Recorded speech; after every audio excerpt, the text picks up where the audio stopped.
అందరికీ నమస్తే. శ్రీ కొమ్మూరి సాంబశివరావు గారు రచించిన మరొక మంచి సస్పెన్స్ థ్రిల్లర్ నవల శీర్షిక నేపాల్లో కెప్టెన్ నరేష్. 11వ భాగం. అరనవర్స్ కూడా ఉండదు నిజమే, కానీ దీనితో మన ప్రభుత్వం అరడజను తోటాలు కొనగలిగినా చాలు. అదే నాకు తృప్తి, శాంతి. ఈ ఉంగరాన్ని నా భార్యకివ్వండి. తన నగలతో పాటు ఈ ఉంగరాన్ని కూడా ప్రభుత్వానికి ఇవ్వమని నేను చెప్పానని చెప్పండి. జై హింద్ అని అతను చటుక్కున వెనక్కి తిరిగి వెళ్ళిపోయాడు. నది అట్టే వెడల్పు లేదు, కానీ ప్రవాహ వేగం చూస్తే కళ్ళు తిరిగిపోతున్నాయి. ఉరకలు వేస్తూ, నురగలు కక్కుతూ, సుడిగుండాలు తిరుగుతూ ప్రవహిస్తోంది. కెప్టెన్ నరేష్ నదీ ప్రవాహం చూస్తూ నిల్చున్నాడు. నీళ్లలోనికి దిగితే మళ్ళీ రాగలడా? ఆత్మహత్య చేసుకున్నట్లే అవుతుంది. బాగా ఎత్తున ఉన్నాడు. వెళ్ళటం ఎలా? కాలు పెట్టేందుకు దిగేందుకు వీలు లేకుండా నున్నని రాళ్ళు దూకేయాలి. అది ఒక్కటే మార్గం. పక్కకి నడిస్తే దిగటానికి వీలుగా ఉన్న చోటు ఏదైనా కనిపిస్తుందేమోనని నడుస్తున్నాడు. లమోలా కళ్ళు తెరిచింది. నీరసంగా చూస్తూ, ఏమిటి హోరు అడిగింది. నదీ ప్రవాహం. అవునా అని తల పక్కకి తిప్పి చూసి, ఏమిటి ఆలోచిస్తున్నారు అడిగింది. ఆ నది దాటగలనా అని. ఎలా మరి దాటటం? ఎలాగైనా దాటాలి, దాటి తీరాలి అన్నాడు నరేష్ దీనంగా నవ్వుతూ అతని కళ్ళలోనికి చూస్తూ.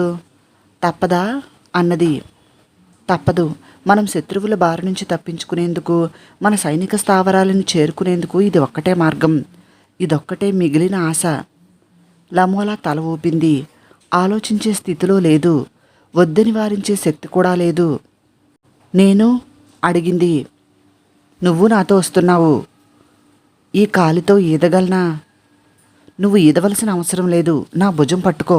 నా కోటు విప్పి నా నడుంకి నీ నడుంకి గట్టిగా కడతాను అని కోటు విప్పి జేబులో ఉన్న కాగితాలు, చైనా ప్రధాని ఉత్తరము తీసి రేషన్స్ తెచ్చుకున్న చిన్న డబ్బాలో పెట్టి జేబులో పెట్టుకున్నాడు నరేష్. అంతలో వెనక నుంచి అరుపులు వినిపించాయి. తుపాకీలు పేలుతున్నాయి. నరేష్ వెనక్కి తిరిగి చూశాడు. గుంపులు గుంపులుగా చైనీస్ సైనికులు వస్తున్నారు. రాళ్లగుట్టల వెనక, బండరాళ్ల వెనక నిలుచున్న భారత సైనికులు చైనీస్ సైనికుల మీద రాళ్లు రువ్వుతున్నారు. చైనీస్ సైనికులు గాయపడి క్రింద పడిపోతున్నారు. పడిపోతున్న వాళ్ళు పడిపోతూ ఉండగా మిగతా వందలాది చైనీస్ సైనికులు కొండ ఎక్కేశారు. భారత సైనికుల కోసం వెతుకుతున్నారు. ఇంకా తను అక్కడ నిలిచిని ఉంటే తప్పకుండా పట్టుబడిపోతాడు. తప్పించుకునేందుకు ప్రయత్నించాలి. లమోలా, నా వీపు మీదకి ఎక్కు అన్నాడు నరేష్. అదేమిటి? వాదించటానికి వ్యవధి లేదు, త్వరగా. ఆమె అతని వీపు మీద కూర్చోగానే కోటుతో ఆమె నడుంని తన నడుంకి గట్టిగా బిగించి కట్టాడు. శత్రువులకి కనిపించకుండా కొండ దిగి నది ఒడ్డుకు చేరుకోవాలి. అటూ ఇటూ చూశాడు. దూరంగా కనిపించింది దిగటానికి వీలుగా ఏటవాలుగా ఉన్న ఒక చోటు. అటువైపు పరిగెత్తాడు. ఆగు, ఆగు కేకలు వినిపించాయి. వెనక్కి తిరిగి చూశాడు. 10 మంది చైనీస్ సైనికులు తుపాకీలు గురిపెట్టి తన మీదకే వస్తున్నారు. ఏటవాలుగా ఉన్న చోటు చేరుకునేందుకు కూడా వీల్లేదు. ఇంత కష్టపడి, ఇన్ని బాధలు పడి చివరకు ఈ చైనీయులకు చిక్కిపోవాల్సిందేనా? భగవంతుడా, ఇప్పుడా నాకు ఈ పరీక్ష అనుకున్నాడు. కెప్టెన్ నరేష్ ఆగలేదు. ముందుకే పరిగెత్తాడు. ఢామ్ ఢామ్ అని తుపాకీలు పేలుతున్నాయి. చైనీస్ సైనికులు తరుముకుంటూ వస్తున్నారు. నన్ను వదిలేసి మీరు పారిపోండి అన్నది లమోలా. నరేష్ ఆమె మాటలేమీ వినిపించుకోలేదు. వినిపించుకునే స్థితిలో కూడా లేడు. అతని దృష్టంతా క్రింద ఉన్న నదీ ప్రవాహం మీదే ఉంది. ఎలా ఒడ్డుకు చేరుకోవటం? ఎలా చైనీస్ సైనికులు తుపాకీల బారి నుంచి తప్పించుకుని కొండ దిగటం? తను కొండ దిగుతూ ఉంటే వాళ్ళు చూస్తూ ఊరుకుంటారా? తుపాకీలతో కాల్చరు. కెప్టెన్ నరేష్ ఒక పెద్ద బండరాయి మీద పరిగెడుతున్నాడు. అవతల ఉన్న రాళ్ల వెనక నుంచి చైనీస్ సైనికులు పరిగెత్తుకుని వస్తున్నారు. తుపాకీలు పేలుస్తున్నారు. గుళ్ళు తగలకుండా రాళ్ల వెనక నక్కి నదివైపు చూశాడు నరేష్. కింద ప్రవాహం. తను ఉన్న రాయి ప్రవాహంకి పైన ఉన్నది. ఒడ్డుకు దిగటానికి వీలుగా ఉన్న ఏటవాలు చోటు 200 గజాల దూరంలో ఉన్నది. అక్కడికి చేరుకోవటం సాధ్యమయ్యేటట్లు లేదు. ప్రాణాలు తెగించాడు. చైనీయులు తుపాకీలకి బలి కావటం కన్నా ఆ నదిలో పడి చావటం మేలు. తన ప్రయత్నం తను చేస్తూ ఉండగా మరణించాననే తృప్తి ఉంటుంది. లమోలా గట్టిగా పట్టుకో అరిచాడు. ఏమిటి, ఏం చేయబోతున్నారు? గట్టిగా పట్టుకో, నన్ను మాత్రం వదలకు. జై హింద్ అన్నాడు. జై హింద్ అన్నది లమోలా. ఒక్క దూకు దూకాడు రాతి మీద నుంచి క్రింద ఉన్న ప్రవాహంలోనికి. చైనీస్ సైనికులు నిర్విరామంగా తుపాకీలు పేలుస్తున్నారు. ఎవడో భారత సైనికుడు తప్పించుకుని పారిపోతున్నాడు. అతన్ని చంపేయాలి అన్న ఆత్రంతో సరిగ్గా గురి కూడా చూడకుండా తుపాకీలు పేలుస్తున్నారు. వాళ్ళ తుపాకీల గుళ్ళు నరేష్కి తగలటం లేదు. చైనీస్ సైనికులు పరిగెత్తుతూ కొండ మీదకి వచ్చి చూశారు. కింద ప్రవాహంలో ఎక్కడో పడ్డ నరేష్ వాళ్ళకి కనిపించటం లేదు. నురగలు కక్కుతూ ప్రవహిస్తున్న ఆ నదీ జలాలలో వాళ్ళకి ఎవరూ కనిపించటం లేదు.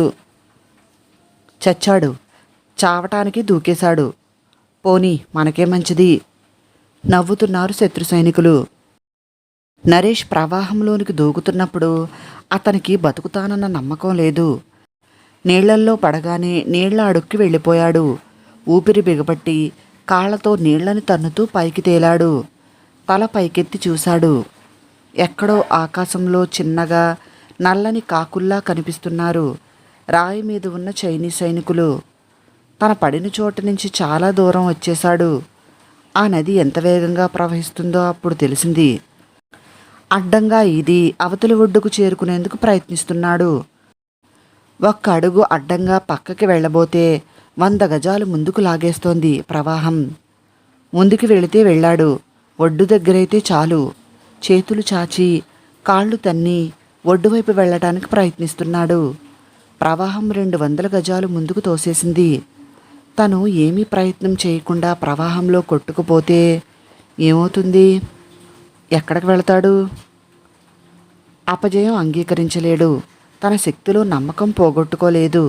ప్రాణం ఉన్నంత వరకు, ఊపిరి పీలుస్తున్నంతకాలం, గుండె కొట్టుకుంటున్నంతసేపు తన ప్రయత్నం మానకూడదు. చల్లని నీళ్లు చేతులని కాళ్ళని కర్రముక్కల్లా చేసేస్తున్నాయి. రక్తం గడ్డగట్టుకుపోతోంది.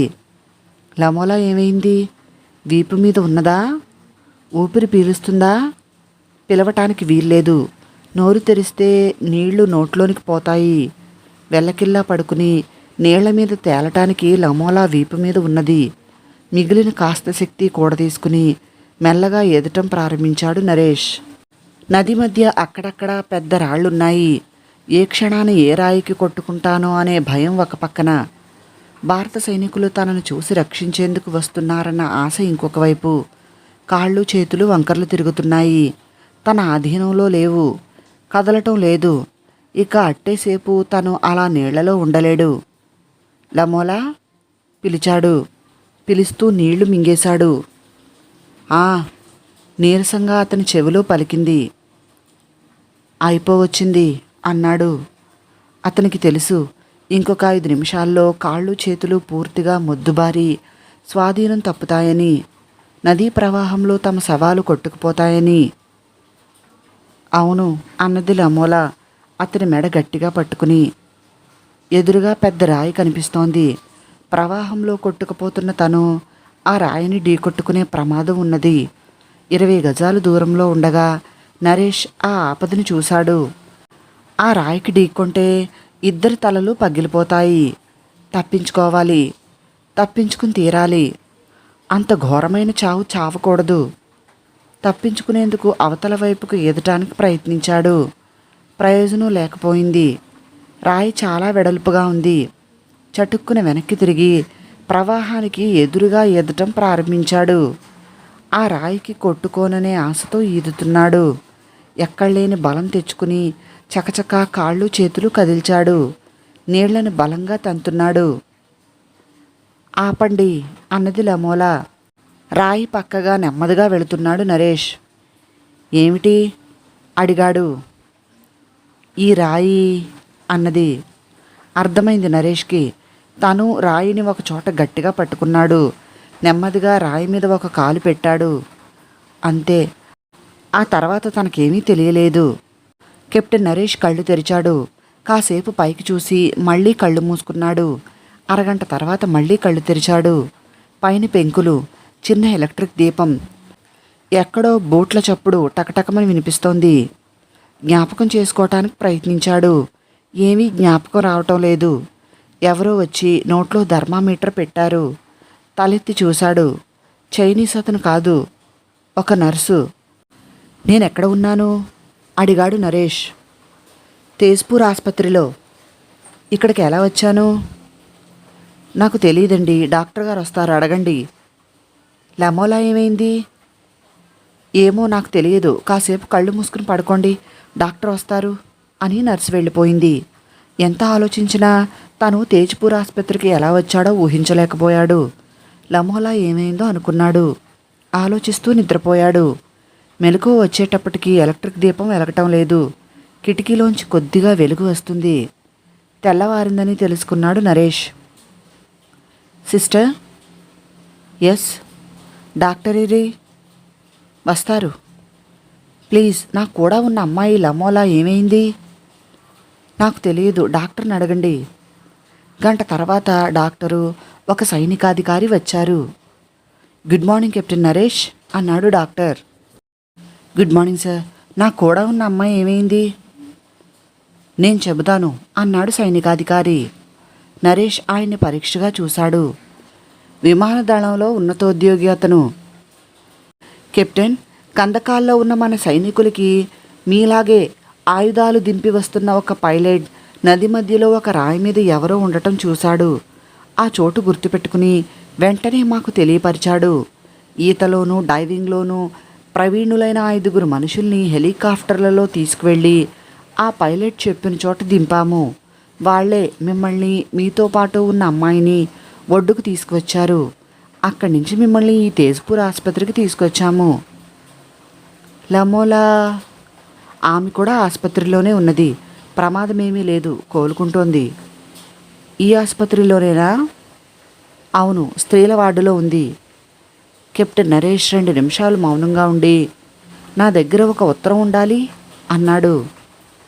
ఆ విషయం చెప్పడానికే వచ్చాను. చాలా ముఖ్యమైన ఉత్తరం అది. అది మీకు దొరకటం చాలా అదృష్టం.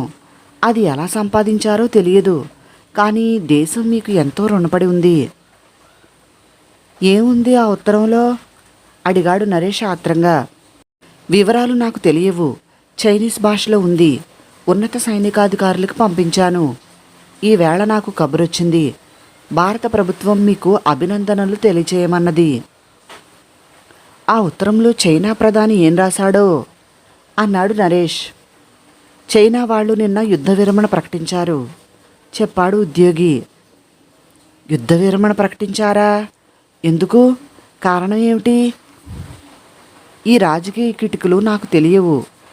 మీరు సంపాదించిన ఉత్తరంలో చైనా ఏరియా కమాండర్కి యుద్ధ విరమణ చేయటానికి కారణాలు, అందులో ఉన్న కిటుకులు, వాళ్ళు ఆశించే ప్రయోజనాలు విపులంగా చైనా ప్రధాని వ్రాసాడట. చైనా యుద్ధ విరమణ ప్రకటించింది కదా అని మనం అశ్రద్ధ చేయకూడదని, దేశ రక్షణ పటిష్టం చేసుకోవాలని, చైనా నుంచి మనకు ప్రమాదం పోలేదని, వాళ్ళు యుద్ధ విరమణ ప్రకటించటం ఓ ఎత్తు అని మీరు సంపాదించిన ఆ ఉత్తరం వల్ల మన ప్రభుత్వానికి తెలిసింది అన్నాడు సైనికాధికారి. కెప్టెన్ నరేష్ మౌనంగా ఉండిపోయాడు. మీకు మరొకసారి ప్రభుత్వం తరపున, దేశం తరపున అభినందనలు చెబుతున్నాను. ఇంకొక వారం రోజుల్లో మిమ్మల్ని ఆసుపత్రి నుంచి పంపేస్తారు. తర్వాత కొంతకాలం మీరు సెలవు తీసుకుని విశ్రాంతి పొందవచ్చు అని ఆయన వెళ్ళిపోయాడు. ఆ సాయంత్రం లమోలాని నర్సు కెప్టెన్ నరేష్ దగ్గరికి తీసుకొచ్చింది. మీకన్నా నేనే నయం, త్వరగా కోలుకున్నాను అన్నది లమోలా నవ్వుతూ. అంతేనా? ఎన్నిసార్లు నా ప్రాణం నువ్వు కాపాడలేదు అన్నాడు నరేష్. చచా, నేను మిమ్మల్ని కాపాడటమేమిటి? మీరు త్వరగా కోలుకుని నాకు ఇచ్చిన 2 వాగ్దానాలు చెల్లించాలి. 2? ఏమిటవి? మా నాన్న దగ్గరకి నన్ను చైనా వాళ్ళు యుద్ధ విరమణ చేశారు కదా, ఆ ప్రదేశం ఈ పాటికి మన సైనికులు ఆక్రమించేసుకుని ఉంటారు. మీ నాన్నకి ఏమీ ప్రమాదం ఉండదు, వెళదాం. ఇంకొక వాగ్దానం అన్నది లమోలా సిగ్గుపడుతూ. అది నేను నీకిచ్చిన వాగ్దానం కాదు, నువ్వే నాకిచ్చిన వాగ్దానం. నన్ను వివాహం చేసుకుంటానన్నావు, మాట తప్పకూడదు అన్నాడు నరేష్. లమోలా కళ్ళల్లో సంతోషంతో నీళ్లు నిండాయి. నరేష్ లేచి కూర్చున్నాడు.